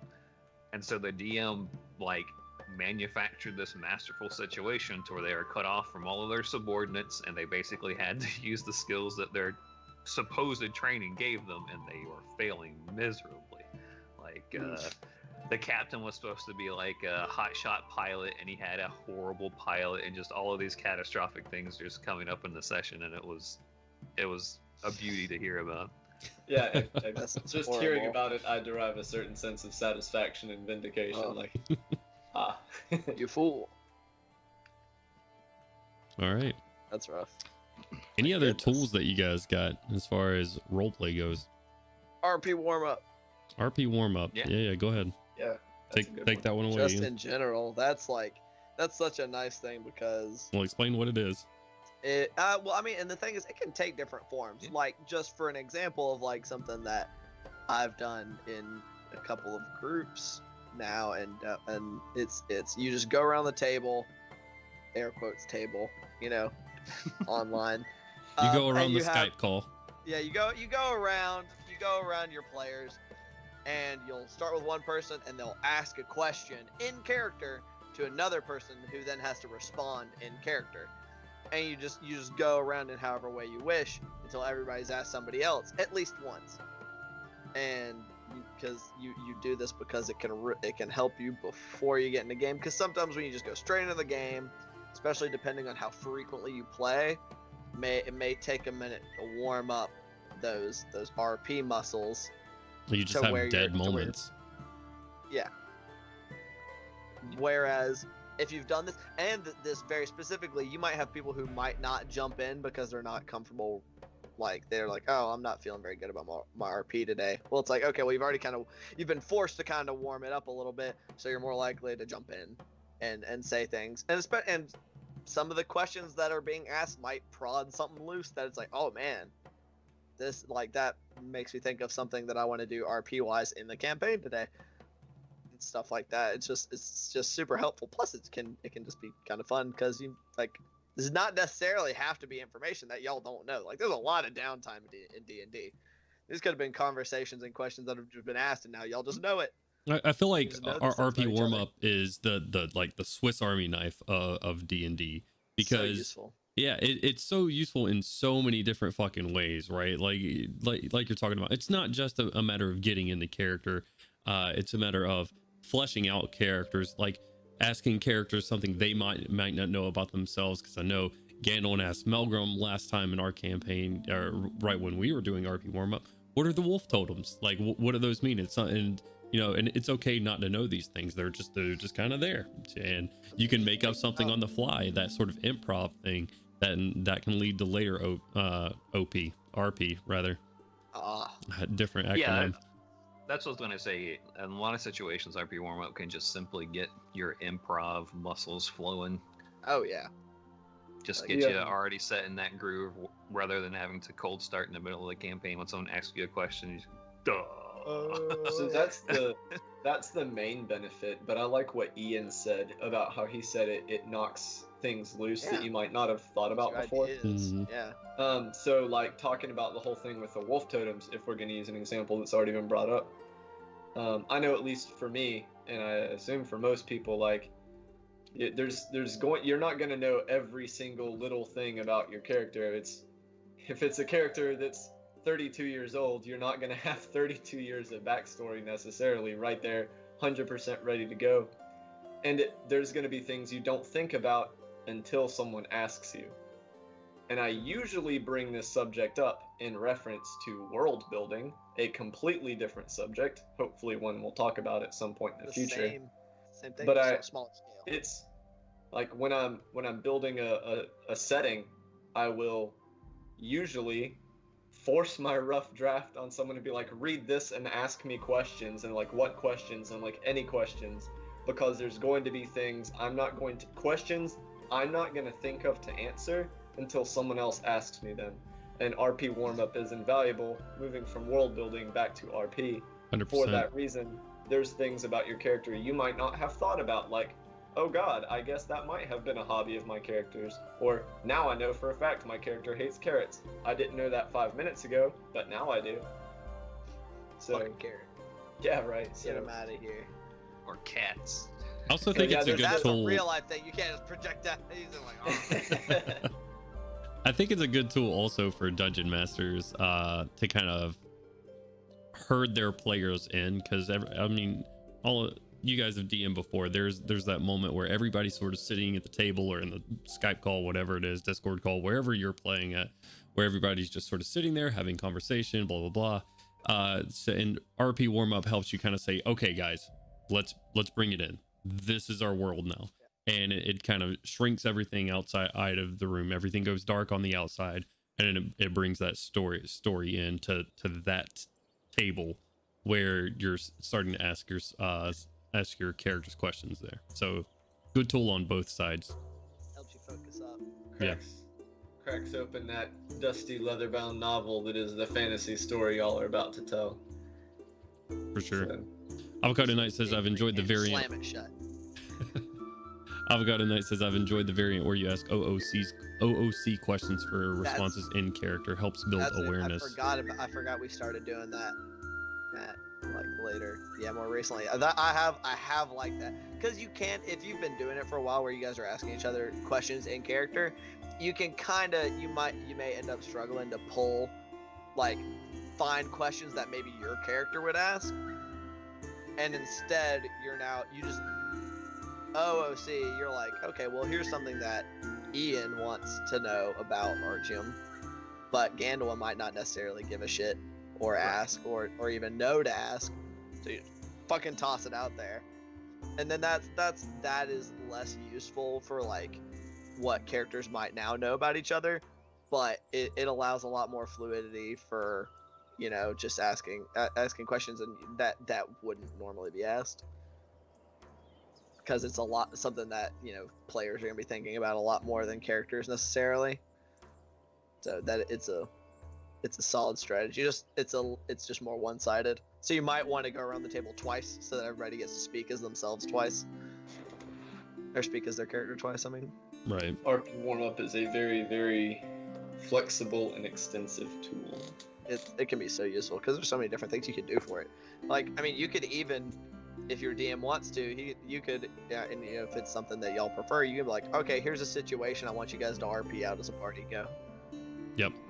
Which is something I've actually thought about doing with you guys. Is here's the situation, you know, and what's great about that is you actually look up different improv scenarios and stuff like that, and you give the players something to interact with, like physically. Like here, our team, you get a sandwich from a sandwich shop and it has pickles on it. You hate pickles. Go.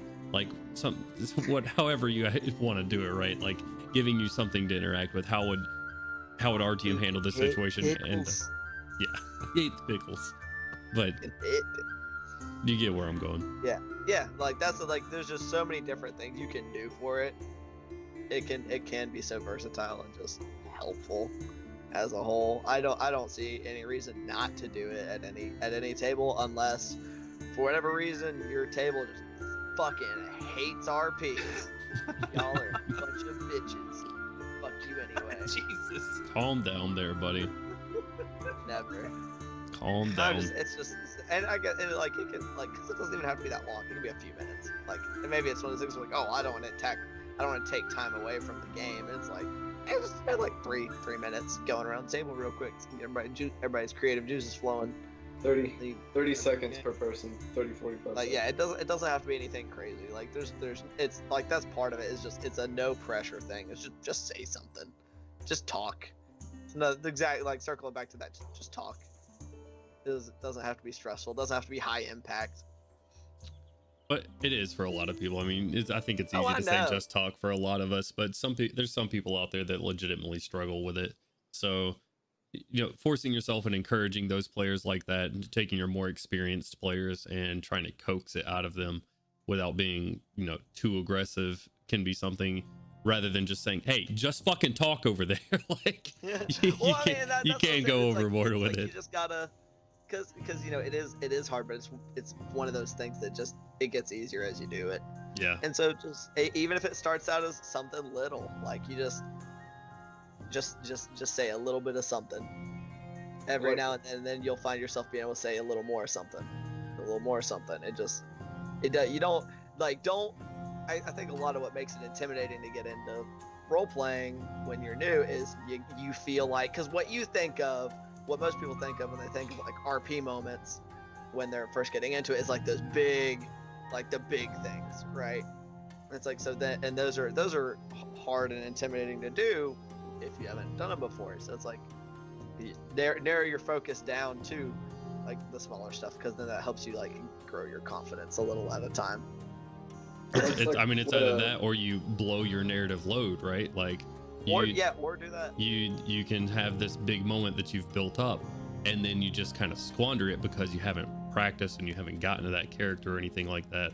And here's my moment or whatever, and it just kind of falls flat on its face. Which a lot of that can fall onto the rest of your table as well. Is like, if you have somebody who's newer or is a little less comfortable with role playing, just always like positive reinforcement goes a long way to making people more comfortable and doing better in that scenario. 100%.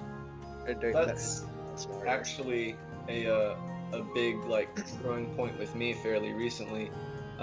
People who not just weren't good at roleplay, but who actively did not roleplay at all, used to make me like really angry. Like, why are you even playing this game? Da da da da da. It was really judgy, tbh. And I was I know, right? I would never. And I was watching a thing by Matt Colville. It was his take on the archetypes of players, which there is a pre-existing thing that is the archetypes of players, but his whole video was, this is my take on the archetypes of players.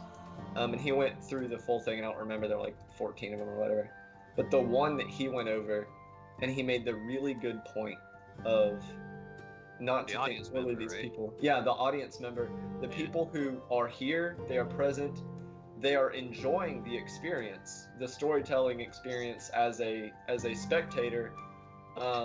They may not be really intervening very much at all, except to be kind of a mechanical set piece, almost more relevant for story purposes for the other party members than for themselves. But they are relevant. And the big point he made was, instead of bullying or pushing these people or thinking they're not playing the game right by not actively role-playing, let them be an audience member, and then maybe when they do open up, like when he said blow their narrative load, like maybe they'll only open up an RP like, once every 7 or 8 sessions, but give them the space to do that and let them blow their narrative load. That's not a phrase that I wanted repeated multiple times. I thought that was gonna be a one-off and we would move on, but Cody's like, nah. This is a narrative bukkake on this channel. Like, we're talking about narrative load all the time now. Utilize the entirety of their narrative resources. How's that? But and instead of when you have these players there, don't constantly push them or harangue them or put them in the spotlight when they're not wanting it. Oh God, what's the chat saying? Chat. Oh man. Oh, good stuff. But and to allow them to shine when they're ready to shine, and not to push them to RP when they're not. So that's actually kind of a new revelation for me as of like 2 months ago. Go ahead, Ken. I'll let you get. Well, I'm of two minds of the concept of the audience member. Sometimes it's completely fine if you want to hang out there and chill. That's fine. But I do feel like you should at least make sure they have that chance. Cause I'm going to completely call you out, Wyatt. Wyatt used to not really get into RP at all. And then I think one of the biggest points for me personally, for Wyatt as a role player, is that my brother decided to run a Star Trek campaign. We all conspired to make him the captain. Like, Wyatt's got to be the captain. He's got to be the guy that talks to everybody. He's going to be forced into it. It's going to be great. And I did the same thing in another campaign to where I pushed the narrative focus to be about this character, so that it's like, okay, well, everyone's going to be like, okay, now you're thrust into a leadership position type kind of situation. And sure, maybe you go, all right, well, that's a good suggestion. We should just do that. Sure, maybe that's all you say, but at least we can get a little bit more out of you and better judge how you want to roleplay or how much you want to roleplay. Right. It's not a matter of you being timid, because now you're being actively put into the game, and you can kind of like analyze what type of player you are. Yep. I got called out by Brittany, who says tries to RP well when I told her to stop crying. One, you don't need to put my name. It wasn't me that told you to stop crying, okay? We don't have a name for that dude, so it sure sounded a lot like you. maybe his name, maybe he's Jonesy the Investigator. That's his name. I'm pretty sure that's exactly what his name is. Constable Coral. His first name is Joan. His last name is Z. That is not his. Investigator Jonesy. That is not his name. Anyways, before I accidentally do spoilers. Things happen, Brittany, and sometimes the way you think it's gonna go, it doesn't. But you RP'd it well regardless. What I would like to say is kind of a last minute tool, and then we can kind of wrap things up. Is that if you're a player and you're trying to look for something where you want to roleplay well, everybody has favorite movies or favorite shows or something like that. Find those big moments and why you like that movie or why you like that show, what you like about a particular scene, and then go with that. Go with that emotion, go with that feeling. And Kent said it at the very beginning of the episode. At the end of the day, you're acting. It's a cinematic moment that you're trying to present to the people around the table, to the dungeon master, or like something in our case, we're trying to make a story together and we're trying to present it to people. So go get an example of something that you like and something that you've enjoyed cinematically, and chances are other people are going to really like it too. And just take that as a point. I mean, you don't want to Marvel cinematic 3-point land every time you do a jump or something like that, because then it'll just get silly and it'll lose its meaning. But when you have big moments like jumping off of a tower to another and landing in front of the big bad evil guy, and you want to do that, like, explain it like that. And I think that kind of gives you at least a frame of reference, something to go off of. Definitely. give you a catalog of big moments to wait on an opportunity to create something similar to that. Try to emulate utilizing your character in whatever the situation is at hand. Yep. Yeah. Or doing something completely off the rails. just doing a Hail Mary and it working or not working spectacularly. Yeet. Oh yeah, try something. Like if you think it's a good idea and it like makes you laugh when you're sitting alone thinking about like maybe I should roleplay it this way, go for it. Like it doesn't matter what happens at the table. If it falls flat, it falls flat. You'll have other opportunities. Just like, go ahead. No, I was just gonna say, just go for it. I'm gonna hit my Nike slogan by the end of this. Just do it. And it's like, gotta get that big Nike check. I was just gonna make a joke about Andrew touching the giant magic orb that was completely like changing the landscape of an entire like county size area, and I was like, if you do that, you're probably gonna die. And he's like, no, I'm gonna touch it anyway and just roll natural 100%. I'm like, okay, well you don't die. Now I have to figure out a whole bunch of other stuff, but that's great because your character, your spellcaster character, looks like they have the biggest fucking balls in the universe, right? Right. That's a really great character moment. Idiot ever. Yeah, but everyone at the table knows that was so fucking stupid. Why would you ever do that? But it was a great character. It was stupid as well. I don't think there was any realm where we were like, "That's a good idea." Yeah, you can take. Somewhere we were counting in a story, it would be ballsy as hell. you can take. Fuck it, let's do it up too far. Yeah, 100%. Sure. Stacy, I don't know if all of these guys have seen that message yet, but thank you so much. That really does mean a lot. Yeah. But as we wound down tonight, with 3 minutes left, does anybody have any parting words or anything else for new role players, how to role play, anything like that? Parting gifts.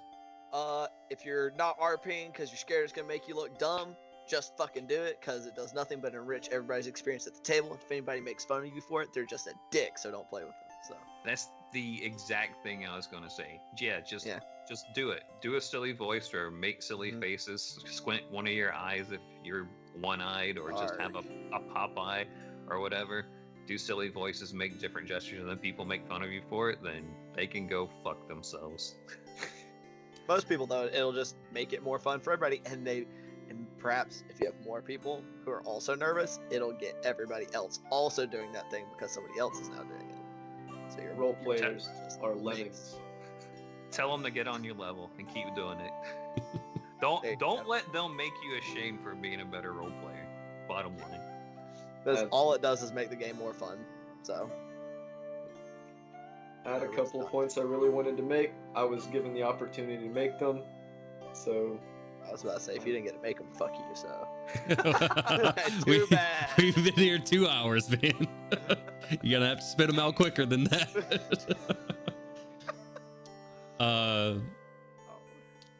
Yeah, no, these guys are absolutely right. If you have a table that discourages roleplay, highly encourage you to find a new table.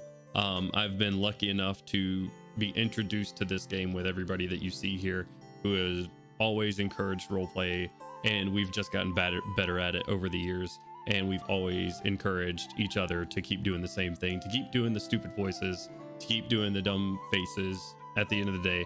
And we always have a really good time. So really thankful for that group, but not everybody's as lucky. So if you don't find your first group on your first swing, don't worry about it.